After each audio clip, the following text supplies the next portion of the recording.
Hi, good morning, my dear student. Today we are going to discuss your class 8 SST chapter Kings, Farmers and Town.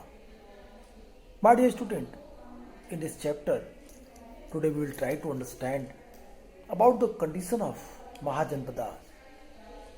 Dear student, if you have remember my previous class where I told you about the condition of Mahajanpada period. But before start this topic, I would like to discuss with you that what happened and which type of habitants that was established during 6th century BC, not only in the northern part India, but also throughout whole Indian continent. Dear student, it is very interesting matter with you and with us also when we are aware of that कि किस तरीके से ये बदलाव, किस तरीके से ये चेंजेस हमको दिखाई देते हैं. Dear student, this is very interesting matter.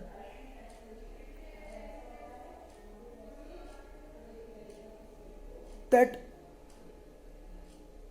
there were several developments in different part of the subcontinent during the long span of 1500 BC.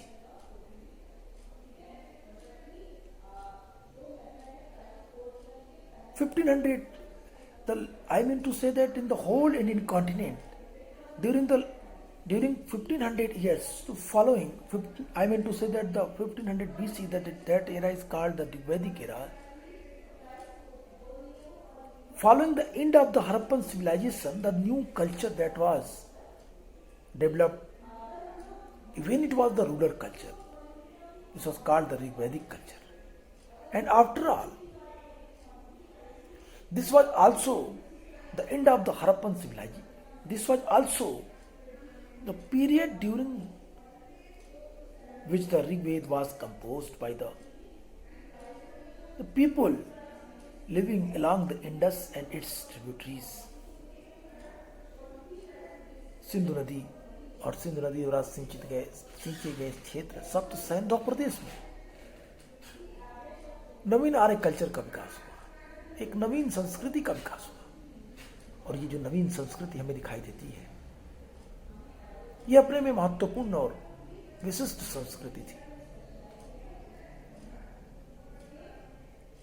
यद्यपि यह एक ग्रामीण संस्कृति, अर्बन कल्चर की जगह एक रूरल कल्चर थी, फिर भी इस कल्चर की अपनी कुछ विशेषताएं थी. और फिर धीरे धीरे हमें डेवलपमेंट का वो फेजेस यहां से दिखते हैं, वो चरण दिखते हैं जो केवल उत्तर भारत में नहीं वरन दक्षिण भारत में भी अपना विस्तार कर रहे थे. Agriculture settlements emerged in the many parts of the subcontinent, including North India and Deccan Plateau and parts of Karnataka. Besides these, there is evidence of the pastoral population in the Deccan and the further south.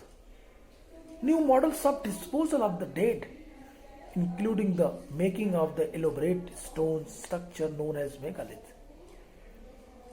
Megaliths emerged in the central and south of India from the first millennium BC.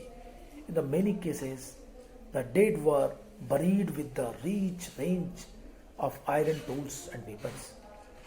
From 6th century BC, there is evidence that there were other trends as well. Perhaps the most visible was the emergence of early state, empire and kingdom. Underlying this political process were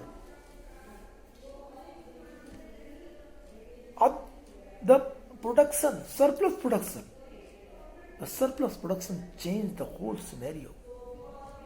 And how the surplus productions happened during that time, we should never forget that the invention of iron, लोहे की खोज. और इस लोहे की खोज ने पूरा सिनेरियो ही बदल डाला. परिवर्तन का एक नया चरण दिखाई देता है.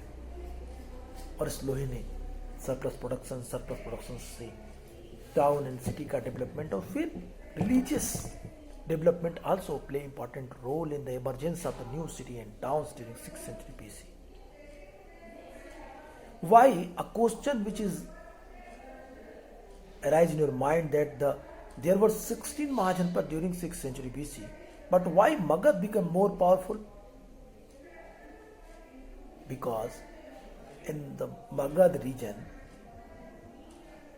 the crucial development, the revolutionary changes that was introduced, iron mines, silver mines.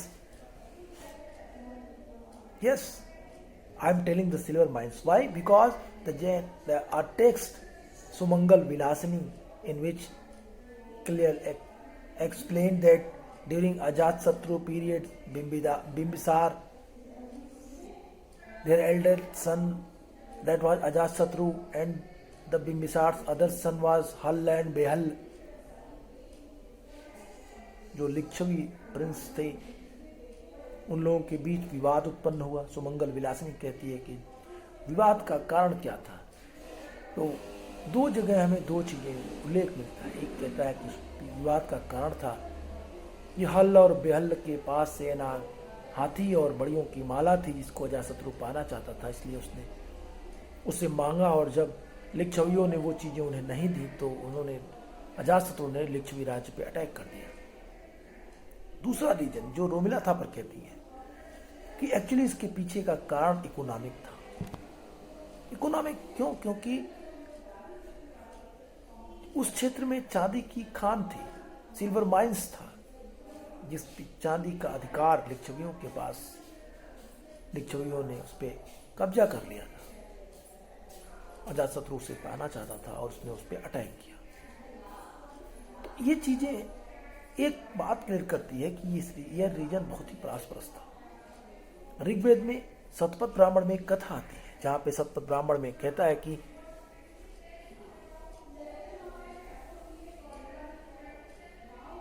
जब विदेह माधव की कथा में जब गौतम राहुगढ़ अपने मुख में आग की ज्वाला लेते हुए पूरब के जंगलों को जलाता हुआ जब सदानीरा के तट पे पहुंचा तो उसके मुख की ज्वाला आग की बुझ गई और फिर वहां से वो वापस चला गया। तो पूरब की तरफ जहां पे उसकी आग की ज्वाला बुझी वो बाउंड्री मगध की थी। और फिर आर्यों ने कीकट प्रदेश में रहने वाले लोगों को जलोदर या इस तरह की बीमारी हो जाए इसका उन्होंने प्रेयर किया, प्रार्थना किया, इसका उल्लेख मिलता है। If you will minutely observe about this story, the two messages जो है आपने कौन सा मैसेज? पहला, गौतम राहुगढ़ नाम का कोई जो मित्र जो ऐसा कर रहा था, आग मुंह में आग की ज्वाला लिए हुए, मतलब कोई एक ऐसा राजा रहा होगा जो अपना विजय करते हुए पहुंचा होगा और वो मगध में जाकर मगध को जीत नहीं पाया होगा, उसका विजय क्रम मगध में रुक गया होगा और उसे वापस जाना पड़ा होगा, क्योंकि मगध के पास प्राकृतिक संसाधनों के साथ साथ मानविक संसाधन भी उपलब्ध थे, ह्यूमन रिसोर्स भी थे, और इस ह्यूमन रिसोर्स ने मगध को एक नया स्वरूप दिया। मगध चूंकि गंगेटिक रीजन में था, गंगा घाटी में था, इसलिए फर्टाइल लैंड होने के कारण सरप्लस प्रोडक्शन भी था। प्रोडक्शन होने के कारण इंडस्ट्री डेवलप हुई थी, बाहर के व्यापारी यहाँ आते रहे होंगे। मगध की राजधानी पाटलिपुत्र 5 पहाड़ियों से घिरी थी, इसलिए यहाँ पे ऑब्वियसली स्ट्रेटेजिकल सुरक्षा प्राप्त थी। गंगा और सोन नदी के संगम पे स्थित होने के कारण उपजाऊ मिट्टी यहाँ पे थी और यहाँ पे किसानों को अधिशेष अन्न उत्पादन में बड़ी आसानी मिलती थी। Irrigation facilities, transportation facilities, communication, forest और फॉरेस्ट से मिलने वाले एलिफेंट्स, ये सारी चीजें मगध के डेवलपमेंट का कारण बन रही थी और ये सब मगध को एक नए साम्राज्य के रूप में कन्वर्ट होने के लिए प्रेरित कर रहा था। My dear student, what I am telling you, if you try to understand that without any hesitation you can, आप समझ सकते हैं। अब महाजनपदों की बात करते हैं। भारत के सांस्कृतिक इतिहास का प्रारंभ अत्यंत प्राचीन काल से हुआ, किंतु उसके राजनीतिक इतिहास का आरंभ, पॉलिटिकल हिस्ट्री, बहुत बाद में प्रारंभ हुई। राजनीतिक इतिहास का मुख्य आधार सुनिश्चित तिथिक्रम क्रोनोलॉजी होता है। इस दृष्टि से भारत के राजनीतिक इतिहास का प्रारंभ हम ईसा पूर्व 7वीं सदी से मान सकते हैं। It mean 7th century BC से हम इसको ले सकते हैं, या 7वीं सदी की मध्य 650 BC से हम इसको प्रॉपरली ठीक तरीके से मान सकते हैं। उत्तर वैदिक काल में हमें, लेटर वैदिक एरा में हमें जनपदों का अस्तित्व दिखाई देता है, और इस काल तक पूर्वी उत्तर प्रदेश तथा पश्चिमी बिहार में लोहे का व्यापक रूप से प्रयोग किया जाने लगा था। लोहे की तकनीक ने लोगों के भौतिक जीवन में बड़ा परिवर्तन उत्पन्न कर दिया। इससे स्थायी जीवन यापन की प्रवृत्ति सुदृढ़ हो गई। कृषि उद्योग, व्यापार, वाणिज्य आदि के विकास में प्राचीन जनजाति व्यवस्था को जर्जर बना दिया, और छोटे जनों का स्थान जनपदों ने ग्रहण कर लिया। ईसा पूर्व 6ठी शताब्दी तक आते आते जनपद महाजनपदों के रूप में विकसित हो गए, और इन्हीं जनपदों के जो विकास क्रम में मैंने आपसे ग्राम, जन, विस, जनपद, महाजनपद का उल्लेख किया था। जनपद की मीनिंग्स डिराइव करते हुए मैंने कहा था कि जनपद एक प्राकृत शब्द है, संस्कृत में भी इसका उपयोग किया गया है। जनपद 2 शब्दों से मिलकर हुआ है, जन and pad. Jan it means people, pad it means foot. तो the person who habitat himself particular that region that is called janapada. वो स्थान जहाँ पे लोगों ने अपने स्थायी रूप से जीवन, वो जनपद कहलाया। और फिर अधिशेष उत्पादन ने, लोहे के प्रयोग ने यहाँ पे महाजनपदों का विकास किया। इन्हीं महाजनपदों में 6ठी शताब्दी ईसा पूर्व में 6th सेंचुरी BC के प्रारंभ में नॉर्दर्न पार्ट ऑफ इंडिया में सार्वभौम सत्ता का पूर्णतः अभाव था। संपूर्ण प्रदेश, northern part of India, complete northern part of India अनेक स्वतंत्र राज्यों में विभक्त था, और ये राज्य यद्यपि लेटर वैदिक काल, लेटर वैदिक एरा की अपेक्षा अधिक विस्तृत तथा शक्तिशाली थे 6th सेंचुरी BC में, लेकिन इनमें कोई भी देश, कोई भी राज्य में इतनी क्षमता नहीं थी कि उन सबको एक राजनीतिक एकता के सूत्र में बांध सके। इस काल की राजनीतिक और वाणिज्यिक जो विशेषता थी, इसमें कोई भी देश राजनीतिक एकता को सूत्र में संगठित करने का समर्थ नहीं था। इस काल की राजनीतिक स्थिति का प्रारंभिक विवरण यद्यपि हमें किसी भी साहित्यिक साक्ष्य से उपलब्ध नहीं होता, तथापि हमें बौद्ध ग्रंथ अंगुत्तर निकाय से यह ज्ञात होता है कि महात्मा बुद्ध के उदय के कुछ समय पूर्व समस्त उत्तरी भारत में 16 बड़े महाजनपद स्थित थे। इन 16 महाजनपदों के बारे में विस्तार से मैंने चर्चा की है। So my dear student, as I told you about that the Mahajanpadas and rise of Magad. If you will minutely observe about that the resources which was available particular the Magad region, if you will read your book page number 31, there clearly explain about that why the Magad become the more powerful during 6th century BC. क्यों मगध एक powerful राज्य के रूप में बना। Magadh was a region where agriculture was the especially productive.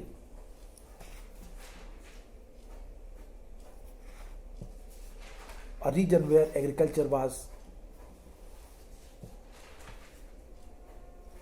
because of the fertile land which was made by Ganga and Son.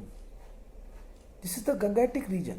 Ganga का द्वाब था ये, फर्टाइल लैंड थी, उपजाऊ जमीन थी, सरप्लस उत्पादन हुआ, और इस सरप्लस उत्पादन ने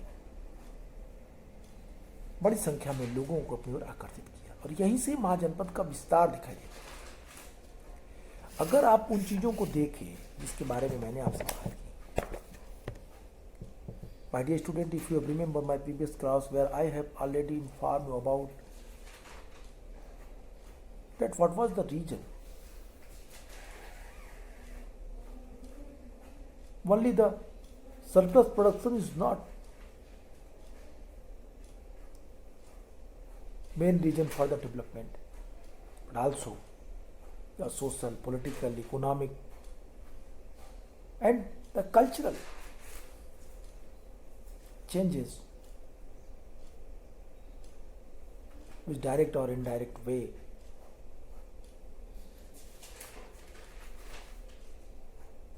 क्या किया, मगध को प्रभावित किया. अंगुत्तर निकाय, जन्मसप सूत्र, चुल निदेश, महावस्तु में तमाम सारे राज्यों की बात की गई, जनपदों की बात की गई, और इसी महाजनपदों में मगध महाजनपद जो बाद में अत्यंत विकसित स्वरूप में दिखाई देता है. मैंने दो वर्ड बात की थी. मैंने कहा था वार्ता शस्त्रोपजीवी, राज शब्दोपजीवी, और फिर मैंने कहा था कि जब कौटिल्य ने दो राज्यों की बात की थी, and contemporary Rhys Davids who explored during 1803 the गनाज, गढ़ों की बात की, गणराज्यों की बात की. एक संस्कृत का श्लोक मैंने आपको बताया था कि जब नॉर्दर्न पार्ट ऑफ इंडिया के व्यापारी साउदर्न पार्ट ऑफ इंडिया में जाते हैं और वहाँ वो व्यापारी से पूछते हैं कि उत्तर भारत में किस तरह का राज्य है, तो वो कहते हैं कचित देशे गणाधीना कचित राजाधीना. कुछ देश, some states, some provinces that was controlled by king and someone controlled by the ganas. Ganas, it means the oligarchical form of the government. There is no need to explain the definition of the oligarchy. It is given in your book and I explained at that time in your class, my dear student. मैंने इन चीज़ों के बारे में आपसे बातें की थी, मैंने इन चीज़ों के बारे में आपको बताया था. I hope you have remember, आपको याद होगा इसके बारे में. और फिर मगध की पॉलिटिकल सिचुएशंस मगध के फेवर में थी. मगध में पावरफुल रूलर्स आए, हर्यंक वंश के बिंबिसार, अजातशत्रु, उदयभद्र, शिशुनाग, महापद्म. एक पूरी श्रृंखला है, series of the powerful rulers who emerge, जो आए, जिन्होंने मगध का विकास किया. और इस तरीके से मगध एक मजबूत राष्ट्र के रूप में दिखाई देता है. मगध एक ऐसे देश के रूप में, ऐसे साम्राज्य के रूप में विकसित होता है जहां जिसने भारतीय इतिहास में अपने एक महत्वपूर्ण स्थान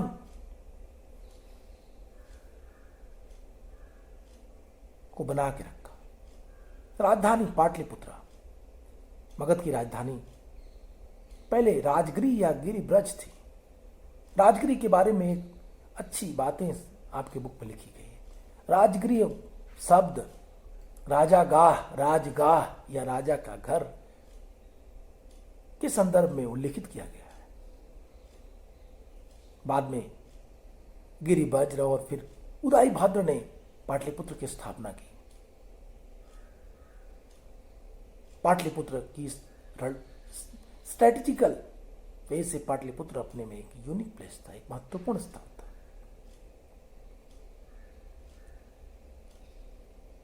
पाटलिपुत्र जहां एक तरफ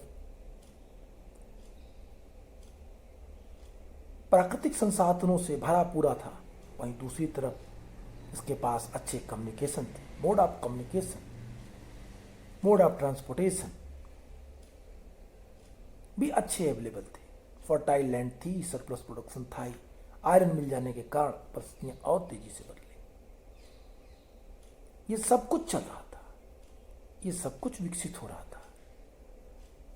इन चीजों ने, इन घटनाओं ने मगध को एक महान शासक के रूप में स्थापित किया.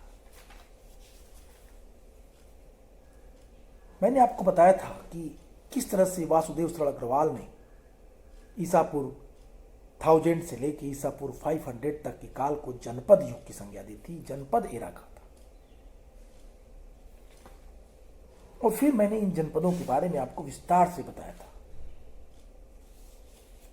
पारजीटर, डायनेस्टीज ऑफ द कली एज, पेज नंबर 5 पे लिखते हैं, गंगया पहुंचते तस्मिन नगरे नाग साह वही त्वया निश्चक्षु नगरम कौसाम्बे आशा निवसती।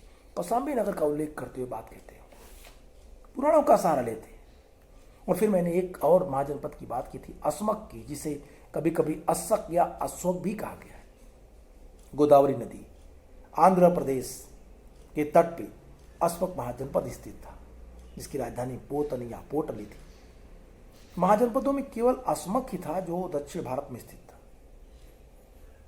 पुराणों से पता चलता है कि अस्मक राजतंत्र की स्वायत्त इक्ष्वाकुवंशी शासकों के हाथ में थी। चुल्ल कलिंग जातक से पता चलता है कि अस्मक के राजा अरुण ने कलिंग से संघर्ष किया था और बुद्ध काल में अवंती ने इसे जीतकर अपनी सीमा के अंतर्गत रखा। तो अस्मक अवंती के साम्राज्यिक क्षेत्र का अंग बना। मैंने आपको यह भी बताया था कि किस तरीके से 6वीं शताब्दी ईसा पूर्व में 2 तरीके के राज्यों का उल्लेख है। Monarchial form of the government थी और एक oligarchy form of the government थी। राजतंत्र जिसमें राजा अध्यक्ष होता था, सुप्रीम अथॉरिटी किंग के पास होती थी। इसमें अंग, मगध, काशी, कोसल, चेदी, वत्स, कुरु, पंचाल, सूरसेन, अस्मक, अवंती, गांधार और कंबोज जैसे राज्य थे।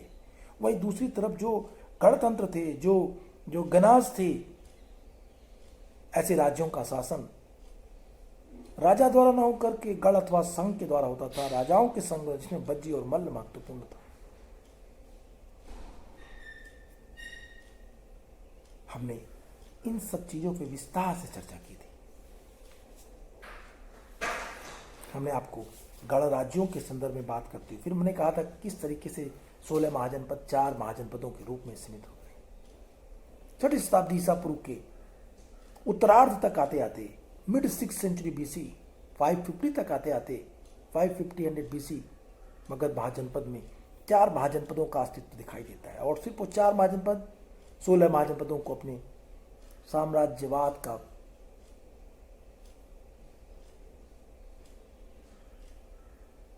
हिस्सा बना लिया। 16 महाजनपदों में 6th सेंचुरी बीसी के उत्तरार्ध mid 6th century BC 16 mahajanapada that was acquired by the 4 mahajanapada, occupied by the 4 mahajanapada और conquered by 4 महाजनपद, जीत लिए गए। ये 4 महाजनपदों के नाम मैंने आपको बताया था, कोसल, अवंती, कौशाम्बी और चौथी महाजनपद को मैंने मगध के रूप में बताया था। चूंकि हम बात सिर्फ मगध, राइज ऑफ मगध पे करेंगे, इसलिए हमें अभी सिर्फ मगध महाजनपद को देखना है। मगध का विकास कैसे हुआ। मगध जो बौद्धकालीन monarchical form of the government थी, जो राजतंत्र थे, उसमें मगध सबसे अधिक शक्तिशाली सिद्ध हुआ। मगध सबसे अधिक पावरफुल हुआ। क्यों? क्योंकि आगे चलकर सभी राज्य इसी में मिला लिए गए। एक प्रकार से मगध का इतिहास पूरे भारत का इतिहास बना। ऐतिहासिक काल के मगध साम्राज्य की महत्ता का वास्तविक संस्थापक बिंबिसार था। बिंबिसार महात्मा बुद्ध का मित्र और संरक्षक था।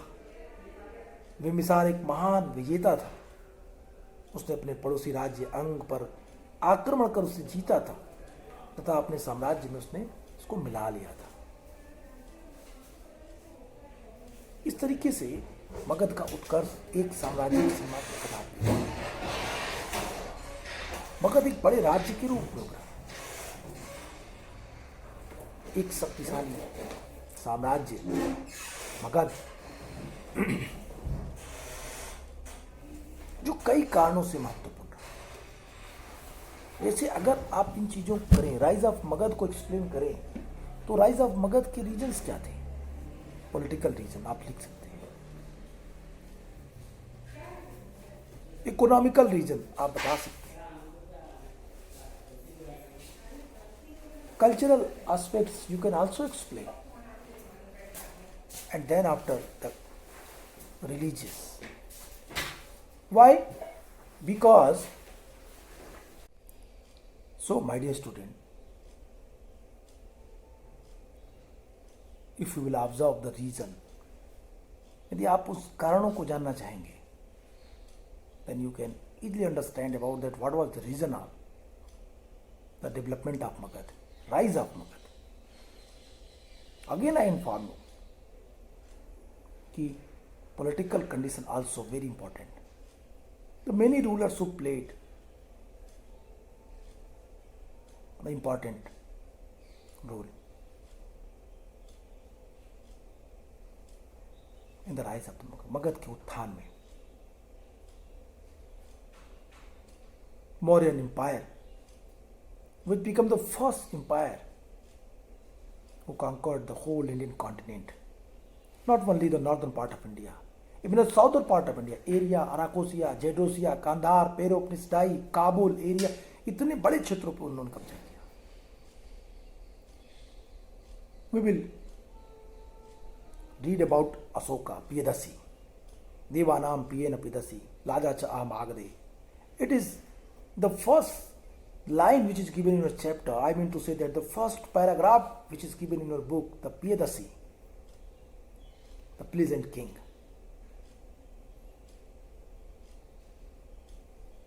We will study about the Mauryan. But अब आप इन चीज़ों के आधार पे मगध का उत्थान या मगध के विकास के कारणों को जान चुके होंगे. मैंने आपसे कहा था, फिर मैं आपको बताता हूँ उन चीज़ों को, उन कारणों को जिससे मगध आगे बढ़ा. पहली चीज़ थी, मगध की राजधानी पाटलिपुत्र 5 पहाड़ियों से घिरी हुई थी. The Pataliputra was covered by 5 mountains. Magadh की जो पूर्वोत्तर सीमा थी वो गंगा से कवर थी. नदी न सिर्फ उसे ट्रांसपोर्टेशन दे रही थी बल्कि उसे एक अच्छी सुरक्षा भी प्रदान कर रही थी, सीमा को मजबूत बना रही थी. Then after forest, natural resource, neither wood that was available in a huge amount, but also the elephant, which played very important role to build up the Mauryan army as a powerful. Mauryan army को एक powerful army बनाने के लिए हाथी का उपयोग किया जा रहा था. उस समय हाथी एक चलते फिरते टैंक के समान थी और मगध के जंगलों में पर्याप्त मात्रा में अवेलेबल थी. गंगा का दोआबा था, इसलिए फर्टाइल तो थी, सरप्लस प्रोडक्शन हो रहे थे और आर्टिसियन बड़ी संख्या में इसके प्रति आ रहे थे. सबसे महत्वपूर्ण था यहाँ पे मगध रीजन में अगर बात करें तो बुद्ध और महावीर जैसे टीचर जिन्होंने ब्राह्मणिकल फेथ और बिलीफ के ऊपर एक करारा चोट किया. They denied the extreme practices which was imposed by the Brahmanical text or the Brahmanical teachers, the sacrifices that was denied, the casteism that was also denied, Varna system on the basis of birth, it was denied, Vedas, it was also denied, even the existence of God, that was denied by that type of thinkers, Buddhism and Jainism. If there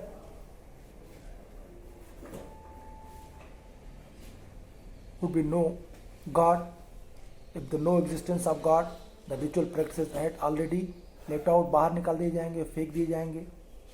बौद्धिज्म और Jainism ने इन चीज़ों को बड़े logically वे से proof करने का प्रयास किया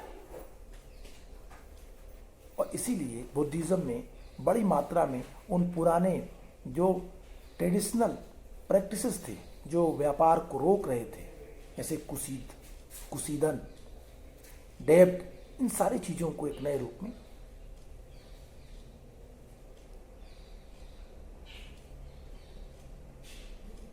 एक नई परिभाषा बुद्ध ने दिया. ब्याज पे कर लेना, कुसीद प्रथा को बौद्ध धर्म के अनुरूप माना. समुद्र के पार यात्रा को बौद्ध धर्म के अनुसार सही माना गया।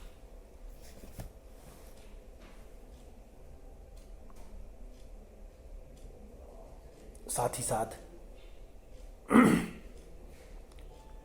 बलि प्रथा, सेक्रीफाइसेस में अधिकतम जानवरों की हत्या हो जाती थी, सेक्रीफाइसेस को नकार दिया गया।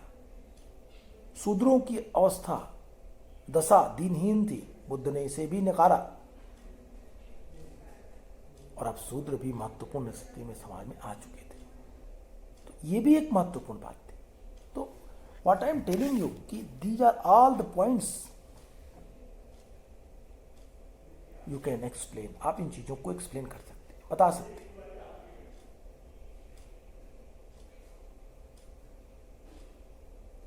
तो आज के लिए इतना ही। नेक्स्ट क्लास में फिर लेंगे, बातें करेंगे। Goodbye and take care.